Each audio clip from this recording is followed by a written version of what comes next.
Good afternoon, everyone. Thanks again for joining us. I am Cheryl Vordenhout with the EPS Media Relations Unit, and today we have Chief Dale McFee and Superintendent Dean Hilton with the EPS Operational Support Division to speak with you. Chief McFee will open with his remarks, and then we'll go to Superintendent Hilton to speak to some of the operational details of how police respond to demonstrations, and then we will go to questions. Chief McFee, over to you, sir. Yes, thank you, Cheryl, and good afternoon. And I just want to thank each of you for coming here today. Again, we always wish this was in person, but unfortunately, hopefully we're getting to that in the near future. We are here today to talk about the Edmonton Police Service's commitment to keeping Edmontonians safe during a very challenging time. I'm also here to call for calm in our city. The COVID-19 pandemic has taken its toll on all of us. We are seeing a lot of anger and frustration in our community today.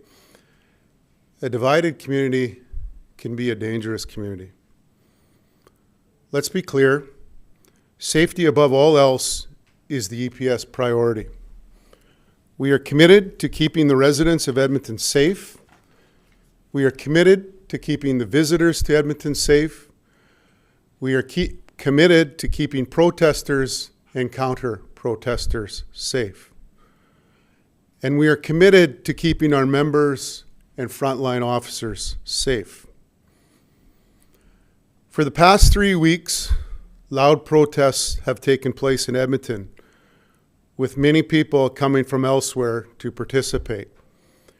Freedom of speech and the right to assemble and protest are charter-protected rights. However, these rights are not without limitations.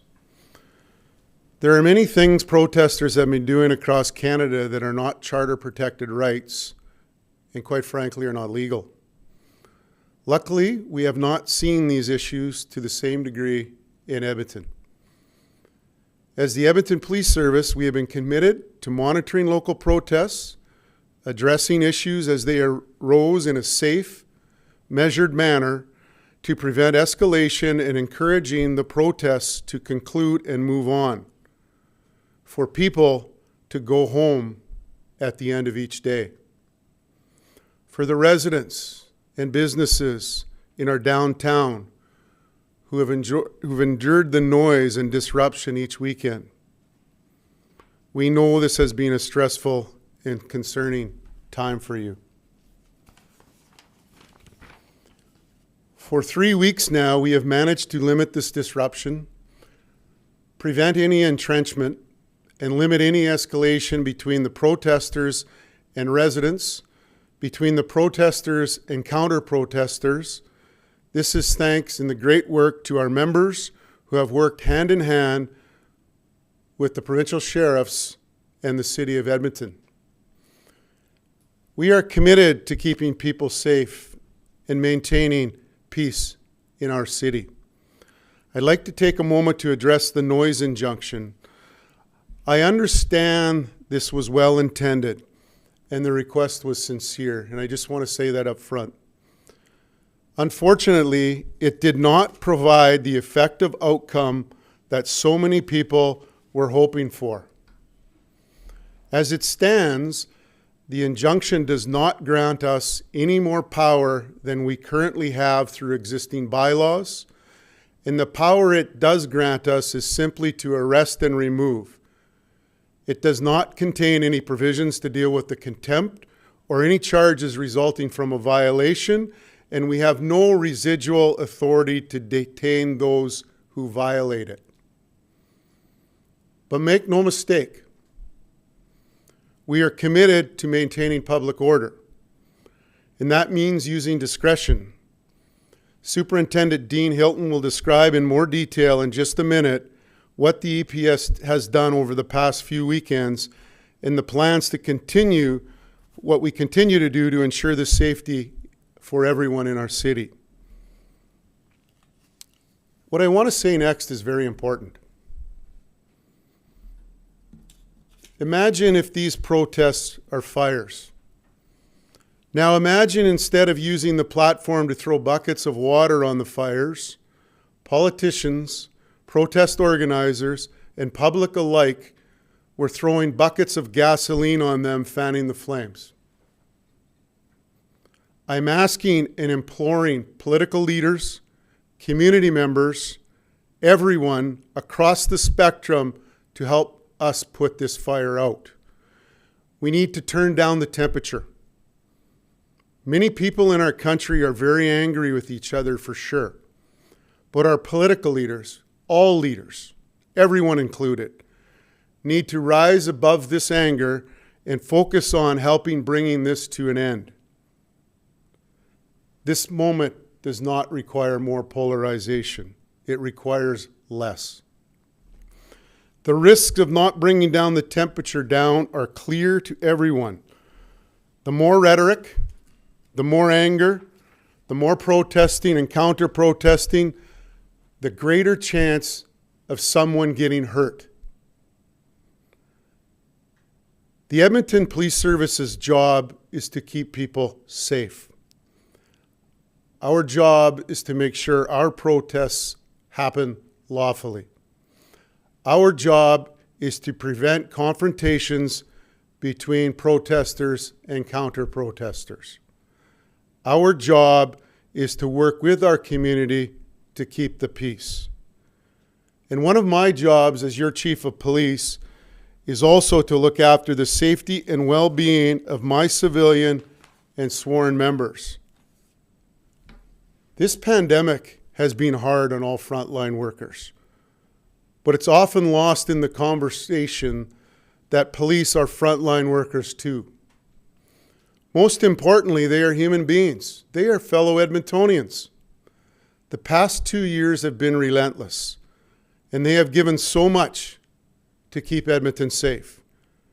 We have seen a record drop in our crime over the last 3 years, but they, like many others, are also tired. Even so, they, like me, remain committed to this community and the people that live here. Our members often and unfortunately see people at their worst, in their worst stressful and tragic moments. They are called to deal with issues and circumstances most people will never encounter. And the pandemic has made things even more difficult for people everywhere. It has made the events for our members respond to more severe and more difficult. I want to personally thank our members for their continued professionalism, their resilience, and for their commitment to keeping the peace in our city and for protecting the safety of our residents. Our emergency communications and operations branch members who answer the multiple hundreds and thousands of calls for police service. I also would like to thank those political leaders and community members who have worked diligently to try to depolarize this situation. You have made our job somewhat easier. Before I invite Superintendent Dean Hilton to speak, I too recognize how fortunate EPS and the City of Edmonton is to have someone like Superintendent Hilton helping us navigate these protests. I have been in police and community safety for many years, through good and bad times, through difficult situations and even tragic situations. Having one of Canada's leading experts in incident response on staff, a person who teaches this at the Canadian Police College, is an immense comfort to myself, and the community should find reassurance in this too. I'm going to call Superintendent Hilton up to the podium to share some of the details of the events and protests, and then both he and I and Justin Crickler of my legal branch will be here if there's any technical questions after Superintendent Hilton speaks. Thank you very much.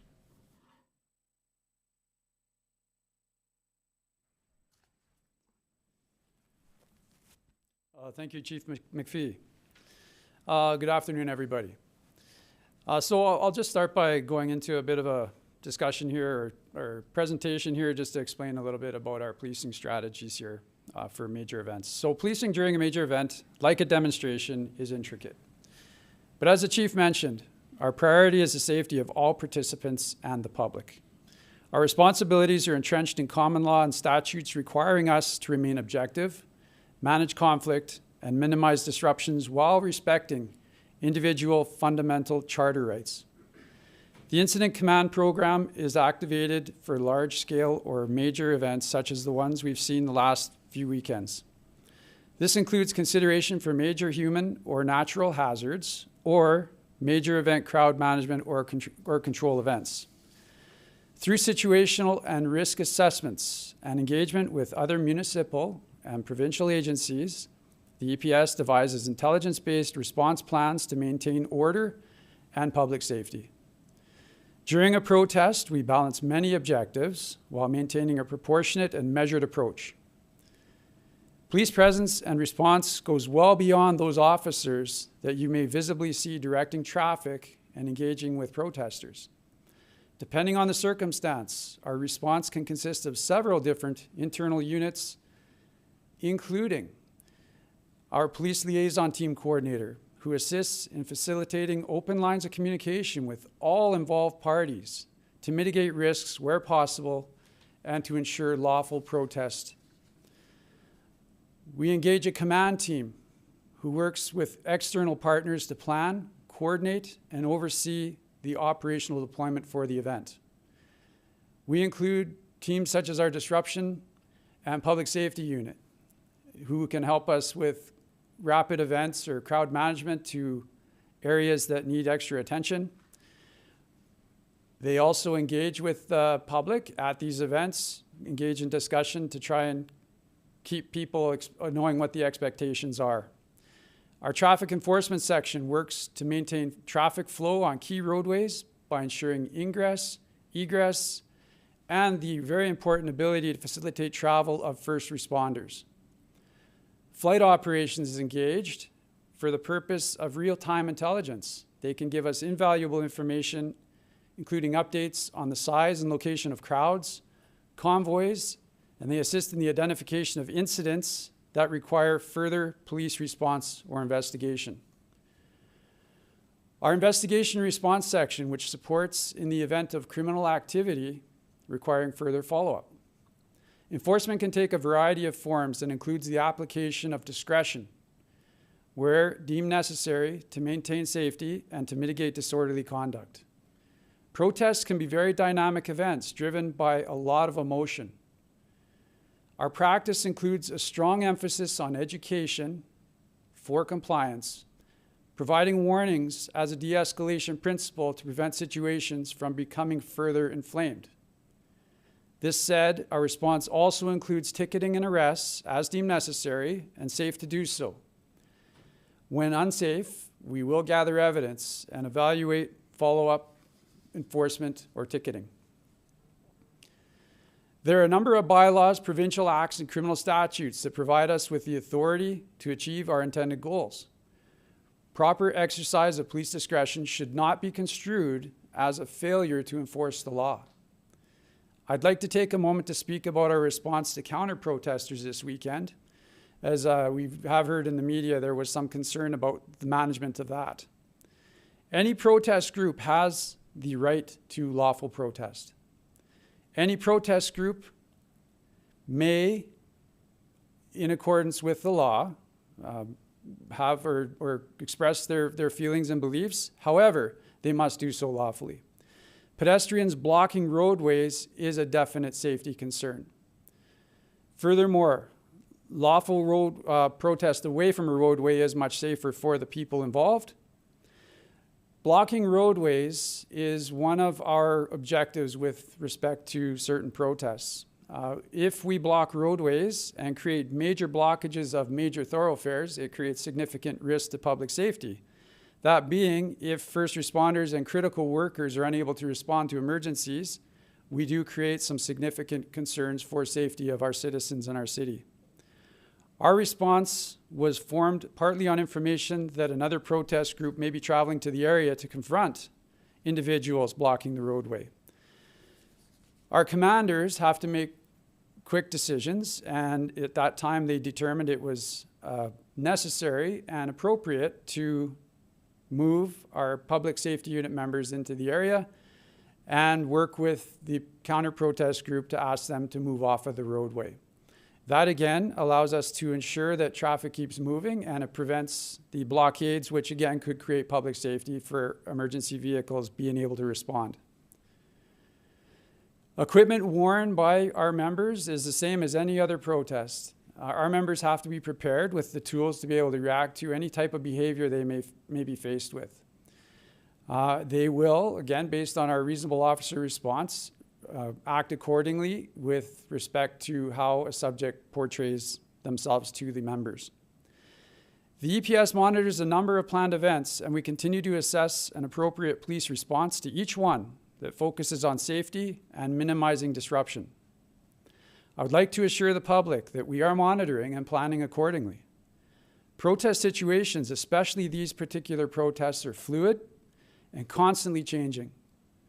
Our intelligence develops and changes every day, and as a result, we are always reviewing our response plan to find the measure that will work best to achieve our intent.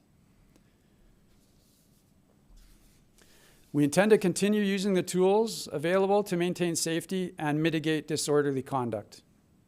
Again, public safety is our overarching intent. We will not tolerate criminal activity. Our police liaison will continue to liaise with protest coordinators, and we will be engaging in enforcement to address unlawful behaviors where warranted. Thank you, and I'll turn the podium back to Chief McFee for questions.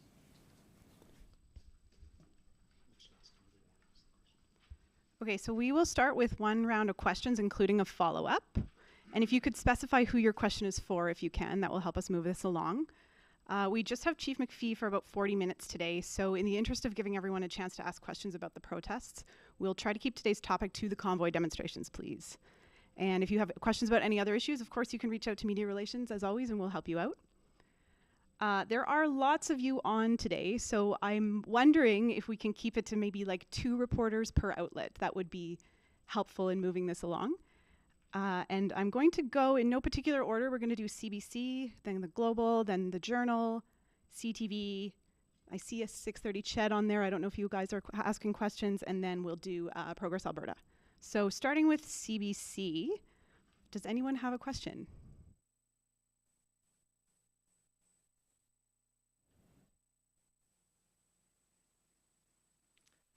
It's Janice Johnson from CBC. Can you hear me? No. We can hear you,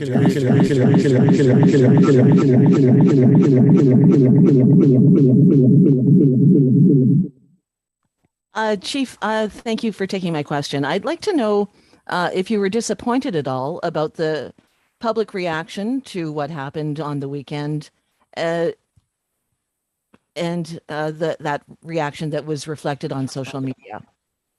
Well, Janice, as you and I have talked many times, I don't respond to social media, and I like to keep it to the facts of what we're trying to deal with and trying to keep people safe. Unfortunately, some of that stuff isn't fact-checked and sometimes is opinion. For us, when we're dealing with a real-time situation, as Superintendent Hilton said, the fact that we've managed, and I don't want to diminish the fact that certainly there's been inconvenience with noise, because we all get that, and ideally we would obviously like to limit that, but the fact that we, for 3 weekends in a row with 5,300 vehicles one weekend, 2,700 another, and another 900 and 9,500 people protesting, 1,500 and 1,000 roughly. The fact that our folks, and I say our folks, I mean the team, with not just us, but the City of Edmonton and certainly the sheriffs have managed to ensure that no injury, no major damage. The fact that we don't have an Ottawa situation or a border situation, because we're trying to be as proactive as possible, keeping things moving. I think sometimes what I feel worst about is that our frontline members who actually have committed and did that work are the ones that are being criticized the most. And honestly, A, I don't think it's fair, and B, that's who I feel for, and it's not just police, it's the other folks that are working with us as well, because they're putting the heart and soul in sometimes difficult situations to obviously get the job done. And the fact that we're here today and we don't have some of the situations that are going on in many other cities, I think just as a compliment to their work. So I'll just leave it at that, but thanks for the question, Janice.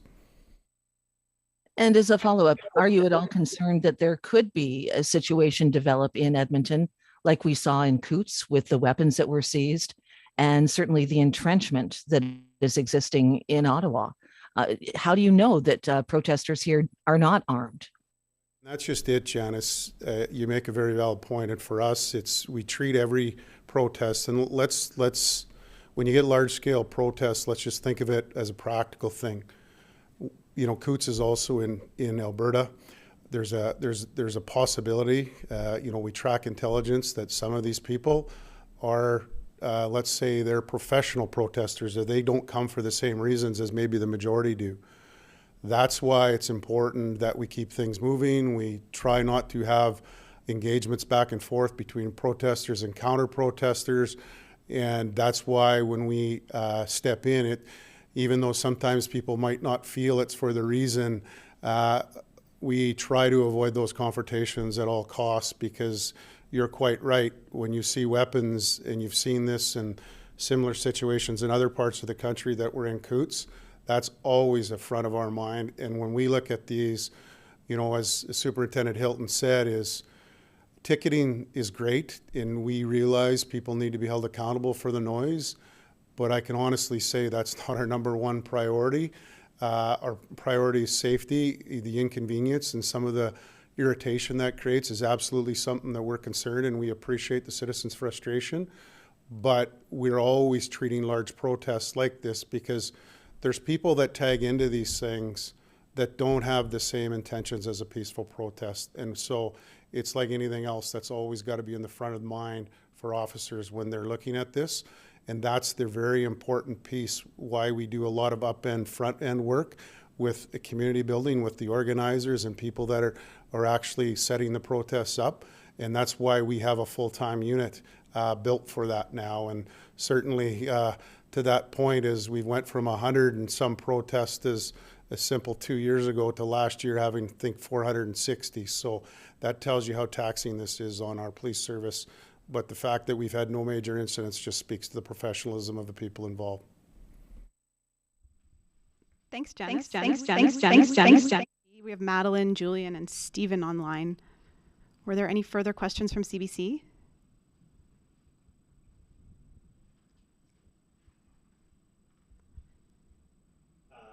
Stephen Cook here. I defer to Julia if she had questions, but I guess I'll just go.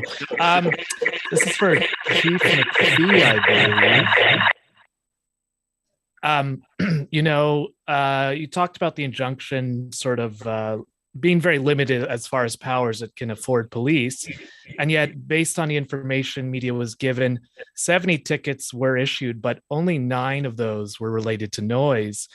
It was clear that the injunction was being violated, that there was lots of honking. So, just can you explain why we're dealing with only 9 noise tickets, such a small amount?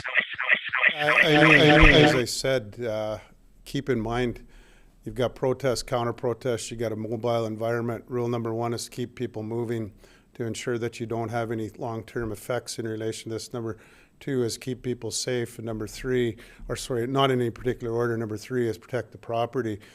A lot of this is follow-up work and work that our folks do, but when people get redeployed and to do other things that progress, this is not something that you can actually track it by statistics.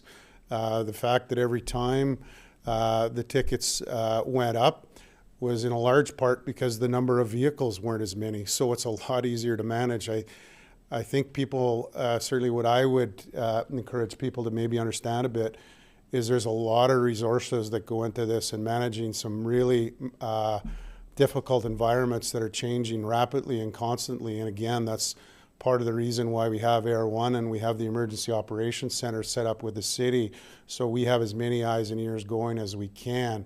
But to think that we're going to, focus on tickets alone, I don't think that is being upfront with the public, because that is certainly something. 70s, a fair quite a few tickets. Even if 9 are for noise, you lay the practical ticket that gets you the best situation to remove people in the environment. And if it's a horn versus something to do with a vehicle, you're trying to deal with the most effective manner. And those decisions are made in a split second by the frontline people that are getting communication from many different angles. Okay, and a follow-up, I believe, for the superintendent. Just about the intelligence, there was another group coming to confront the counter-protesters. I'm wondering if you can give us a bit more information about what that group intended, or, with the arrests at the Coutts border, you're dealing with there at least some organized, possibly violent people. Just what was the nature of the threat that made you clear the counter-protesters? I'll go back to the fact that the counter-protesters were on a roadway, blocking, obstructing traffic. That was the first primary issue that we had there. Part two to that is anytime we get protesters and counter-protests together, we never know what is going to transpire. It is our goal to try and keep those parties apart, to try and understand what the expectations of each party is, and to lay down with them our expectations for, again, a lawful protest. So with respect to that, we receive all types of information during these events that we act on, and our commanders make the best decisions based upon that information. Thank you, sir. Next up, we have Global. I'm assuming that Sarah and Brianna are the reporters online. Sarah Comodina, did you want to go first? Thank you. Well, I think this question is for the chief. I understand why it was significant to remove the counter-protesters, but there is a perception with police. And I mean, moving forward with how this is going on, like there's been some conversations about some police officers supporting the protests. You had talked to us about how remaining neutral is very important, but moving forward with how divided and how polarized these protests are, how do police handle perception from the public on how they are looking at how police are handling this, especially with removing counter-protesters? I do understand they were blocking a roadway, but how do you handle that perception? You guys have done a lot of work with that. Sarah, it's a good question. And I mean, sometimes perception is largely addressed by media, and it's not always factual when you're talking social media. But I want to address the other piece that you made with people identifying the protests. Those two members that you mentioned are currently on administrative leave, and I expect that review here in the next couple of days, that first preliminary review, is that's not something we support or condone. Like that's just not something that's allowed in how we actually do our police work, and we have a discipline process for that. But that said is there's no imminent threat from the counter-protesters, and we don't want to scare people. We just want them to get out of the way, because the other piece to that is every time there's a stoppage in a large moving protest with vehicles, there's danger to those individuals as well. And as Dean said, that's a thoroughfare that when you start everything and back everything up, the chances of something bad happen are better than something good happening. Moving forward to this weekend, things that have been learned that you can address with additional protests that could be happening in the city, and how do you plan to apply that? And do you expect to be issuing out more tickets relating to noise? That's a very good question, and it's one that we always have to be nimble on. We always have to take into account the different groups we're dealing with. We determine whether there's been any escalation in violence or threats or any type of behaviors that they're bringing forward. We have to, again, look, is there any intent for counter-protests? We have to evaluate all of that. Definitely, as the chief mentioned earlier, we have seen success in our protest management to date. Aside from the noise, which is very disruptive, we get that. There's people in the city center that are living with a lot of noise year round, and this only adds to that. So we understand that. We are going to take measures again to address any violations of law or disruptive behavior. But we have to be very fluid with that. And as the chief also mentioned, we have to be very nimble in terms of dealing with what is deemed the highest priority based upon our deployment of the day. Thanks, Sarah. And Brianna, did you have any questions to add? So for Chief McFee. Chief McFee, we released an article today that an Edmonton security firm has basically infiltrated these blockades at Coots and Milk River, finding that, can you hear me okay? I'm just trying to understand everything you're saying, but keep going, Brianna. So they've infiltrated these blockades and found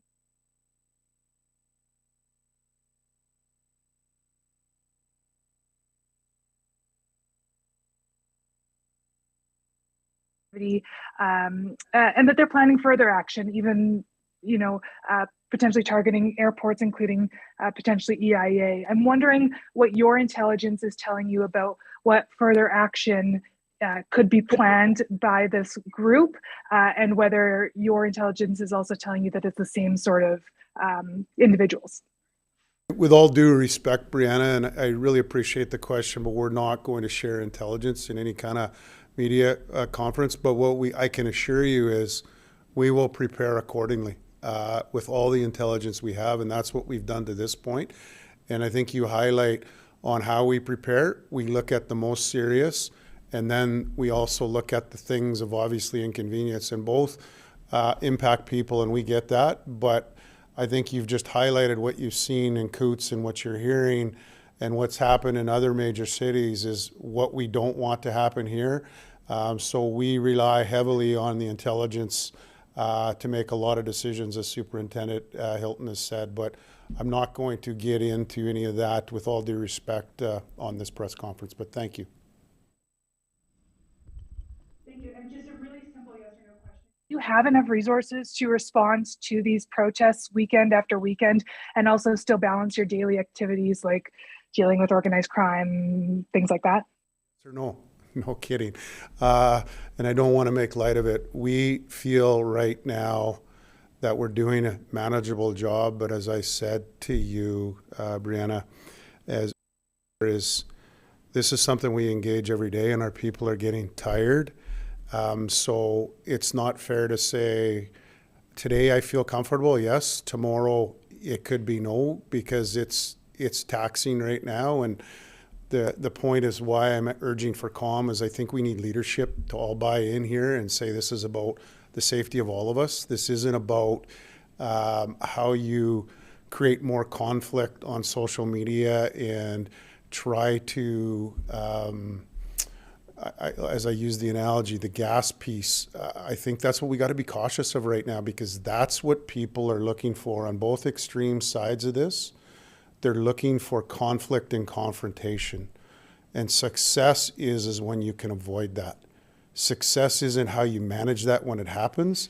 Success is when you manage to avoid that, and that's what our folks are doing. So, when I say that tongue-in-cheek at the start, yes or no, that's because it moves and it's a constant target. But the fact that I can talk about other major cities right now, they're all asking for more resources in this area right now, and it's largely due to COVID, the longevity, and the number of protests that have been going on. So this is why we built a special unit, but that unit is tired too. And the downside to this is people, when we want our resources elsewhere and they say we don't have enough beat officers and stuff, this is a large part of where they are, because this is, if you did this on a 365-day schedule, which as you know, they're not, we've got more than one a day going on right now. So based on last year's results. So,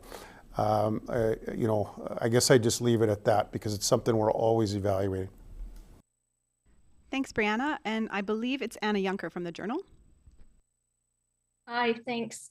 I believe this question will be for the superintendent. One of the criticisms that came up over the weekend with the counter protesters was them claiming that they were told that they could be charged under the Critical Infrastructure Defense Act, I believe the whole name is. And so I was wondering, if you can just walk me through the thinking of that, with the optics of charging the counter protesters under that act potentially versus not charging the convoy folks under that act. Thanks. Yeah, it's a fair question. And again, I go back to our members when they're on the ground or trying to explain to parties that are protesting and just advise of the different options that are available for us to charge if necessary. Of course, our first strategy is to always ask people to move and leave. If we have to resort to one of our lawful statutes, then we will do that. And I would say that our members probably had the best intentions of advising as to some of the different options that were available to them. When we start talking about critical infrastructure, it's pretty broad. You could talk about bridges, you could talk about major roadways, hospitals. There's a number of different areas out there, and a major roadway, in our mind, could potentially be critical infrastructure. If we can't move people from one side of the city to the other, and we have major events happening on the other side, we're creating significant public safety risks. So we have to look at all these things with a broad brush, and at the end of the day, pick the enforcement options that are going to be best suited for our response. Did you have a follow-up, Anna? Good, thank you. And then City News, I would imagine it's Courtney.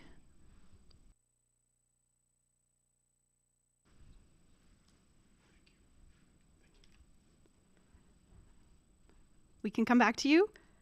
Next up is CTV, Allison McKinnon.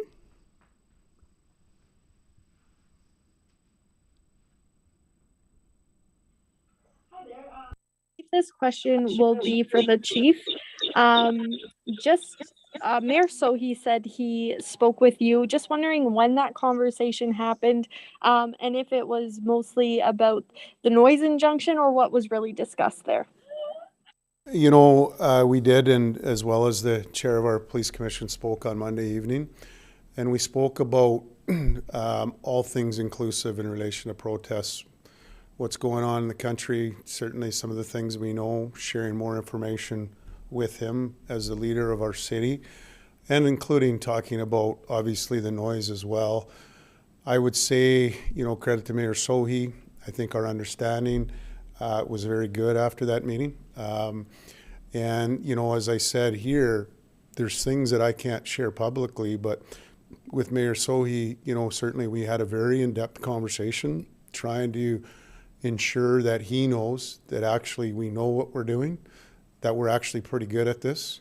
But the challenges that are being created by some of the social media and other things are continuing to potentially increase the risk of safety of our citizens. So I certainly would give him full credit for that conversation, as well as our board commission, police commission chair, and myself. I thought it was a very good understanding discussion, but we all want the same thing. We want to get back to our normal city that we like.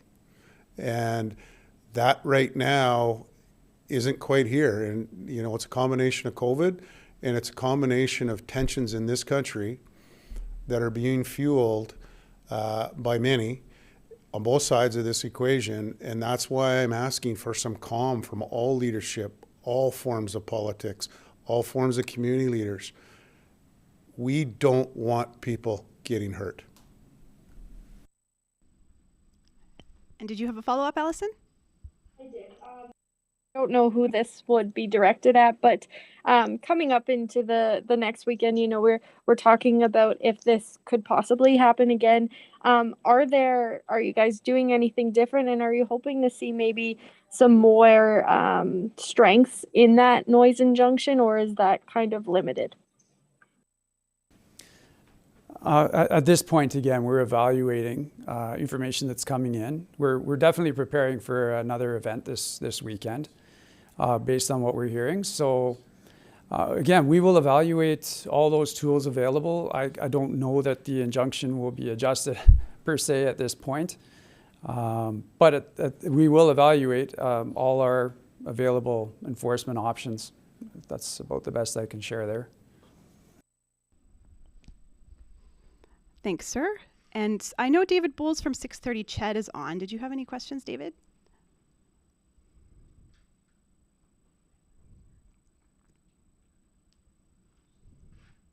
And then we are just about out of time. Last up, we have Duncan Kinney.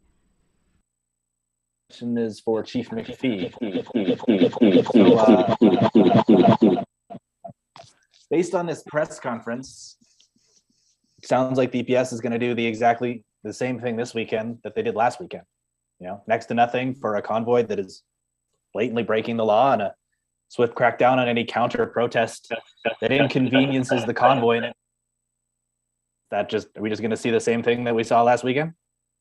Well, Duncan, again, we disagree, and you're stating an opinion rather than a question, which doesn't surprise me. But what we're going to do is our best to keep citizens safe, and we'll just leave it at that. But thanks for the question, Duncan. So you keep talking about public safety, right?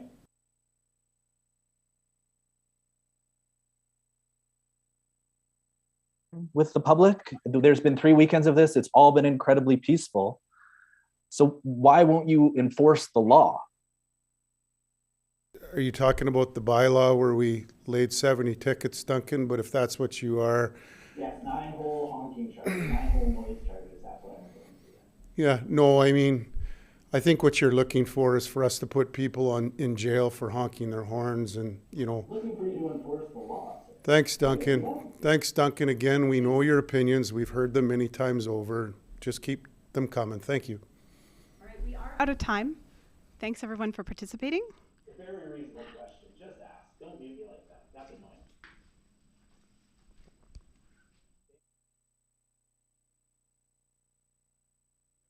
Good to hear from you. Thanks, Duncan. Thank you, everyone, for participating. Have a great day.